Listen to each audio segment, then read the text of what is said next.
राज्यसभा चुनाव से जुड़ी खबर के साथ राज्यसभा चुनाव के परिणाम ने झारखंड की राजनीति में उथल-पुथल पैदा कर दी है।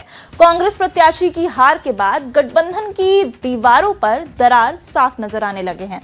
आरजेडी और कांग्रेस के बीच तल्खी की गूंज अब मुख्यमंत्री आवास की दीवारों से भी टकरा रही है। ये रिपोर्ट देखिए।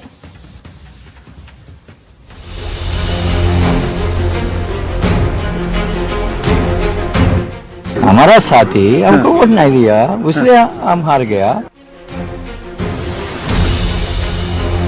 झारखंड में राज्यसभा चुनाव के नतीजों ने सत्ताधारी गठबंधन के बीच भरोसे का एनकाउंटर कर दिया है। इस चुनावी एनकाउंटर में कांग्रेस बुरी तरह हार कर जख्मी नजर आ रही है, लेकिन घायल अवस्था में पड़ी कांग्रेस ने आरजेडी और सीपीआई-एमएल विधायकों पर क्रॉस वोटिंग और भीतरघात का आरोप लगाया, जिस पर आरजेडी ने भी पलटवार करते हुए कांग्रेस को गद्दार करार दिया और गठबंधन से बाहर निकलने तक की मांग उठा दी। राज्यसभा चुनाव के लिटमस टेस्ट में फेल हो जाने के बाद अब झारखंड की सत्ता और सियासत पर इसका बड़ा असर पड़ने की बात भी कही जा रही है। हमारा साथी हमको वोट नहीं दिया, इसलिए हम हार गया। अगर वो आरजेडी और माले कांग्रेस कैंडिडेट को वोट दिया तो हमको 26 वोट आएगा और जेएमएम का 2 वोट सरप्लस वोट हमको मिलेगा, हमको 28 आएगा। कांग्रेस के प्रभारी के राजू जी के बयान से काफी मर्माहत हूं। बिना सोचे समझे, बिना कोई पूछताछ किए इस तरह का अनर्गल बयान यदि दिए हैं तो निश्चित तौर से वो अपने गलती को छुपाने के लिए, अपने कमी को ढकने के लिए इस तरह का बयान देते हैं। कहावत में है, चोर बोले जोर से। आप जानते हैं कि जुमा 8 दिन हुआ, रेड हैंड पकड़ाया है बिहार में जो है कांग्रेस का विधायक। सत्ताधारी महागठबंधन में आज चर्चा इस बात को लेकर नहीं कि बीजेपी समर्थित प्रत्याशी ने जीत हासिल की, बल्कि दर्द और गुस्सा इस बात को लेकर है कि आखिर कांग्रेस प्रत्याशी प्रणव झा की हार हुई तो कैसे और उसके पीछे खेल किसने किया। कुल मिलाकर अब गठबंधन में आई इस बड़ी खाई को कैसे पाटना है और कैसे आगे बढ़ाना है, इस पर फैसला अब मुख्यमंत्री हेमंत सोरेन को लेना है।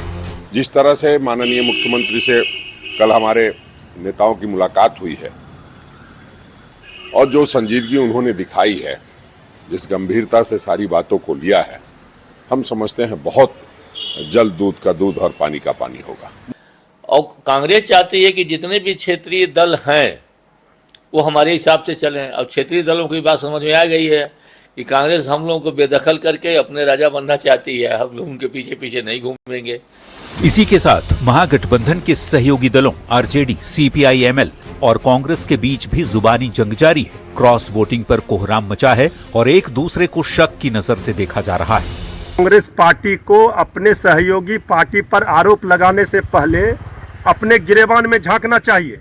इस तरह के तथ्य विहीन आरोप लगाकर राष्ट्रीय जनता दल पर कांग्रेस पार्टी सांप्रदायिक शक्तियों के खिलाफ लड़ाई को कमजोर कर रही है। तय है कि कल के राज्यसभा के चुनावों में भरोसे, विश्वास और प्रतिबद्धता को खंजर के रूप में इस्तेमाल किया गया है। चले थे वो मुजरा बंद करवाने के लिए पैसे की खनक के आगे खुद दरबार में बैठ गए। राज्यसभा चुनाव में कांग्रेस उम्मीदवार की हार के बाद महागठबंधन में दरार साफ नजर आ रही है। नंबर गेम में सेफ होने के बाद भी क्रॉस वोटिंग से हुई हार को कांग्रेस पार्टी पचा नहीं पा रही। किसने दगाबाजी की, उसकी तलाश की जोर शोर से मांग उठ रही है।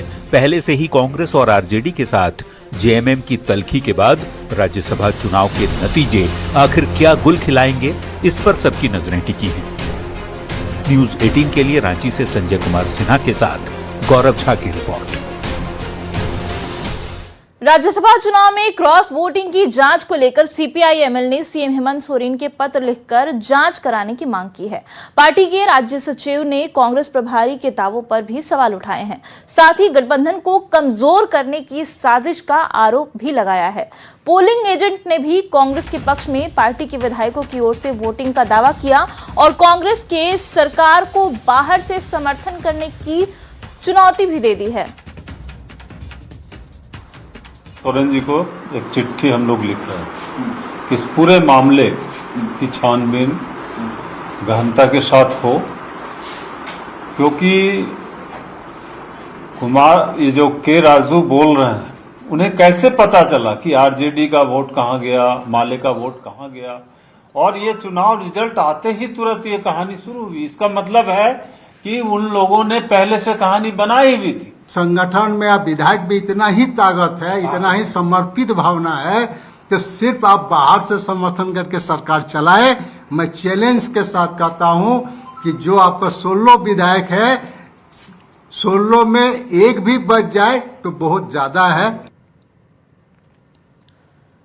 तो देखिए, सीपीआई-एमएल की ओर से कांग्रेस को चैलेंज किए जाने पर कांग्रेस ने भी पलटवार किया है। कांग्रेस प्रवक्ता उज्जवल तिवारी ने कहा कि कांग्रेस को क्या करना है ये सीपीआई-एमएल नहीं बताएगा। साथ ही क्रॉस वोटिंग की भी जांच होनी चाहिए, ऐसी भी उन्होंने मांग रखी है। करता है ये प्रदर्शित और जांच कराए, ठीक है, हम लोग तो चाहते हैं कि जांच हो। गठबंधन में जो धोखा दिया और रह के गठबंधन में सारा मलाई खा रहा है और उसके बाद गठबंधन में धोखा दे रहा है, तो आज उल्टा खुद रो रहा है। ठीक है, जांच हो। और रहा बात बाहर और अंदर समर्थन का, वो लीडरशिप का निर्णय है, लीडरशिप लेगा। और माले अब बताएगा कि कांग्रेस पार्टी को क्या करना है। झारखंड बीजेपी उपाध्यक्ष भानु प्रताप शाही ने कांग्रेस के 5 विधायकों का आभार जताया है और कहा कि उनके साथ विधानसभा चुनाव में टिकट देने का जो कमिटमेंट हुआ है उसे समय पर जरूर पूरा किया जाएगा। भानु प्रताप ने जेल के विधायक जयराम महतो को भी समर्थन के लिए धन्यवाद दिया। साथ ही कांग्रेस प्रभारी के राजू के आगे बढ़ने की भी कामना की है। ये के सभी माननीय विधायकों को, भारतीय जनता पार्टी के विधायक, आजसू के विधायक, जदयू के विधायक, लोजपा के विधायक, सभी लोगों को बहुत बहुत बधाई, शुभकामना। एकजुट होकर के चट्टान की तरह अपने समर्थित प्रत्याशी को आपने जिताया। भाई जयराम जी को भी बहुत बहुत बधाई, शुभकामना, आपने हम लोगों को मदद किया। और विशेष रूप से बधाई उन 6 लोगों को जिन लोगों ने हम लोगों को अप्रत्यक्ष रूप से अंतरात्मा के सवाल पर मदद करने का काम किया। बीजेपी नेता भानु प्रताप शाही के बयान पर कांग्रेस ने कड़ी प्रतिक्रिया दी है। कांग्रेस प्रवक्ता ने भानु प्रताप को आरोप लगाने से पहले अपने गिरेबां में झांकने की सलाह दी है। उन्होंने दावा किया कि कांग्रेस एकजुट है और आगे भी एकजुट ही रहेगी। इस तरह की बयानबाजी बीजेपी की मानसिकता को दिखाती है।